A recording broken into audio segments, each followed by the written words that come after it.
अस्सलाम वालेकुम दोस्तों, मैं हुज़ैम मुग़ल और आप देख रहे हैं आपका अपना YouTube channel the gardening hub. उम्मीद करता हूँ आप सब खैरियत से होंगे। हम प्लांट्स तो घर पे ले आते हैं, लेकिन ना हमारे प्लांट्स अच्छे से ग्रो करते हैं, ना उनके ऊपर फूल लगते हैं और ना ही उनके ऊपर सब्जियां लगती हैं। तो आज की वीडियो में आपको सिर्फ एक सिंपल सी ट्रिक बताऊंगा, जिसको अप्लाई करके आप अपने प्लांट को अच्छे से ग्रो भी करवा सकते हैं और इंशाल्लाह उसके ऊपर भर भर के फूल भी लगेंगे और उसके ऊपर इंशाल्लाह फ्रूटिंग भी होगी। तो आए अपनी वीडियो स्टार्ट करते हैं। जी तो दोस्तों, नर्सरी से हम प्लांट जो है घर पे ले जाते हैं और उसके बाद ना तो हमारा प्लांट अच्छे से ग्रो करता है, ना उसके ऊपर कुछ भी, ना पत्ते निकलते हैं, ना न्यू ब्रांचेस निकलती हैं और ना ही फ्लावरिंग होती है और प्लांट हमारा वैसे का वैसे ही रहता है। और अक्सर औकात 50% हमारे प्लांट जो हैं वो घर आते साथ ही मरने लगते हैं। तो उनकी 2 से 3 रीज़न्स हैं और एक जो ट्रिक आपने अप्लाई करनी है। ये 3 रीज़न्स और एक ट्रिक आज की वीडियो का टॉपिक है हमारा। तो इंशाल्लाह आपने वीडियो एंड तक देखनी है, जिससे कि आपको काफ़ी ज़्यादा इन्फॉर्मेशन मिलेगी और आप भी तमाम प्लांट्स अपने घर पे जो है वो ग्रो कर सकते हैं। तो ये आप देखें, ये हैं जी लेमन के प्लांट्स और इसके ऊपर आप फ्रूट भी देख सकते हैं।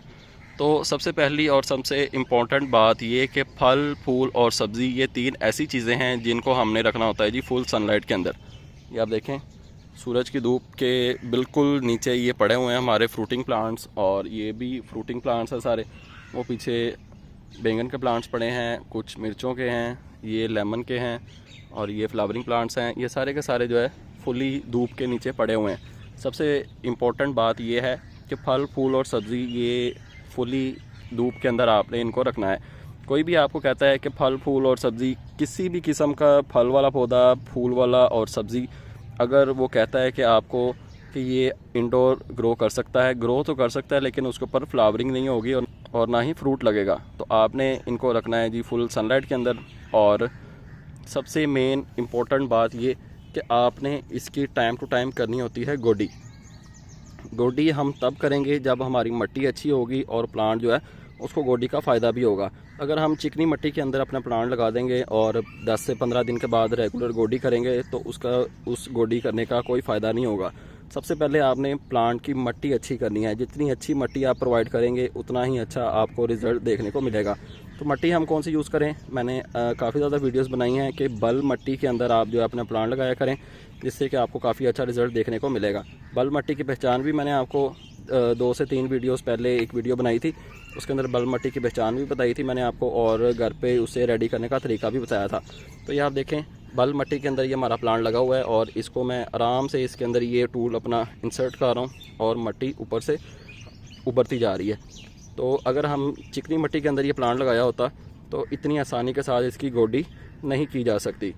तो बल मिट्टी बहुत ज़्यादा नरम होती है, इसके अंदर रेत भी मिक्स होती है और इसके अंदर हमने काउडंग भी ऐड किया है और इसके अंदर हमने फुली डिकम्पोज पत्तों की खाद भी ऐड की है।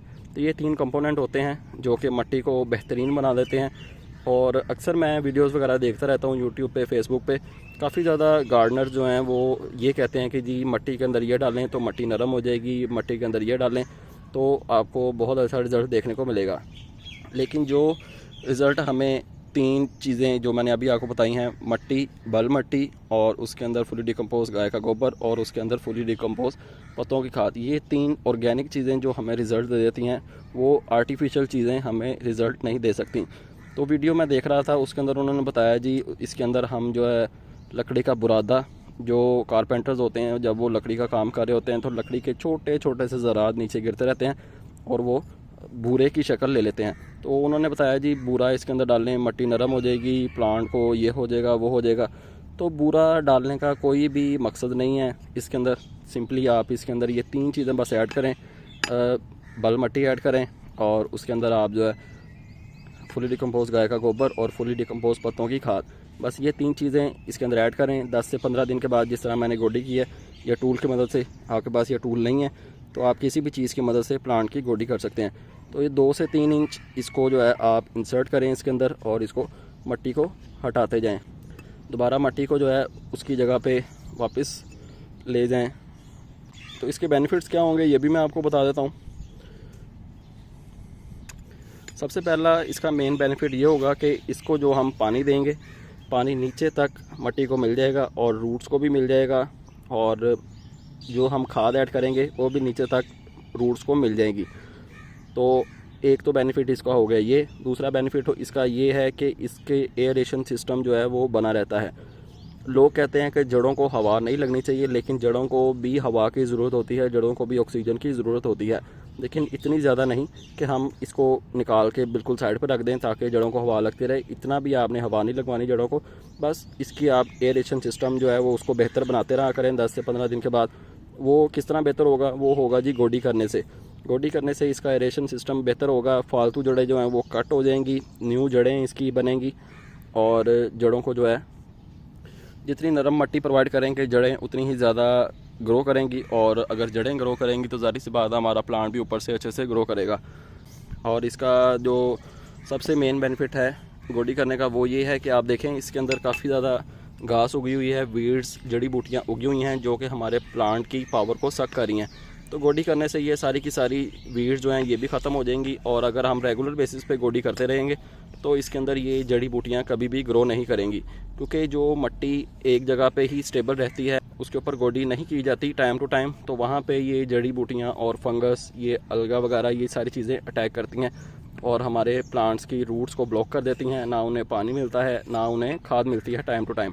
ये सारी पावर खुद ही सक करती रहती हैं खुद, तो ये अच्छी खासी बड़ी हो जाती हैं, लेकिन हमारा जो मेन प्लांट है वो बिल्कुल अच्छे से ग्रो नहीं करता और देखते देखते हमारा प्लांट जो है वो मरने लगता है। तो गोडी करने का कोई भी सीज़न नहीं होता, कोई भी टाइम नहीं होता। आप कभी भी और किसी भी टाइम अपने प्लांट की जो है वो गोडी कर सकते हैं।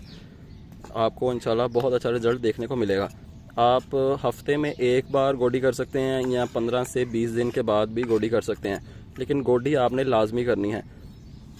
गोडी करने के बहुत ज़्यादा बेनिफिट्स होते हैं। जितने पुराने लोग हैं वो इस बात को बखूबी समझते हैं कि गोडी करने से प्लांट को कितना ज़्यादा बेनिफिट होता है, कितना ज़्यादा फ़ायदा होता है।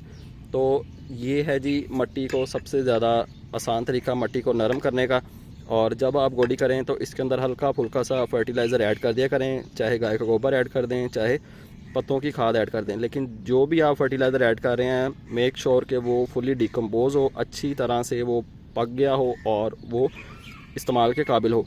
फ्रेश काऊ आपने यूज़ नहीं करना, वो फ़ायदा पहुंचाने की बजाय आपके प्लांट्स को नुकसान पहुंचाएगा और आपका प्लांट जो है वो बर्निंग पे आ जाएगा और देखते ही देखते वो सारा का सारा प्लांट आपका मरने लग जाएगा। तो नर्सरी वाले जो एक ट्रिक यूज़ करते हैं, मैं अपनी हर दूसरी से तीसरी वीडियो में आपको बताता रहता हूँ कि नर्सरी वाले ये आप देखें जितने भी प्लांट्स हैं हमारे, ये सारे के सारे एक बेड की सूरत में, एक कॉलोनी की सूरत में रखे गए हैं। उससे बहुत ज़्यादा बेनिफिट होता है। एक तो पानी लगाने में आसानी होती है सारे प्लांट्स को, दूसरा ये कि पत्ते के साथ पत्ता इसका टच रहता है और ब्रांचेस के साथ ब्रांचेस टच हैं, पोट के साथ पोट भी टच हैं। इससे क्या होता है कि हमारे प्लांट जो हैं उनको ह्यूमिडिटी मिलती रहती है और प्लांट हमारे बहुत अच्छे तरीके के साथ ग्रो करते रहते हैं। जितनी हम अपने प्लांट्स को ह्यूमिडिटी देंगे उतना ही हमारे प्लांट जो हैं वो अच्छे से ग्रो करते रहेंगे। तो फालतू की बातों पे आपने गौर नहीं करना, ना आपने कोई इसके अंदर फालतू चीज़ ऐड करनी है अपने प्लांट के अंदर, और ना ही आपने आउटडोर प्लांट्स को इंडोर रखना है और ना ही इंडोर प्लांट्स को आउटडोर शिफ्ट करना है। तो जो चीज़ आपको समझ नहीं आती, जिस चीज़ के बारे में आपको डाउट है, तो वो वीडियो के नीचे आप कमेंट किया करें, इंशाल्लाह उसका भी आंसर आपको मिल जाया करेगा। और आपके जितने भी कॉन्सेप्ट्स हैं गार्डनिंग से रिलेटेड वो इंशाल्लाह टाइम टू टाइम हम क्लियर करते रहेंगे। जी तो दोस्तों ये थी एक छोटी सी वीडियो जो कि उम्मीद करता हूँ आपके लिए काफ़ी ज़्यादा फ़ायदेमंद होगी और आपको काफ़ी ज़्यादा इन्फॉर्मेशन मिली होगी इस वीडियो से। और अगर मैं फिर आपको कहना चाहता हूँ कोई भी सवाल है गार्डनिंग से रिलेटेड तो आप नीचे कमेंट करें, इंशाल्लाह उसका भी आंसर आपको मिल जाएगा। तो आपसे मुलाकात होगी इंशाल्लाह नेक्स्ट वीडियो में किसी नए टॉपिक के साथ। अपना ख्याल रखें और हमें दीजिए इजाज़त। अल्लाह हाफिज़।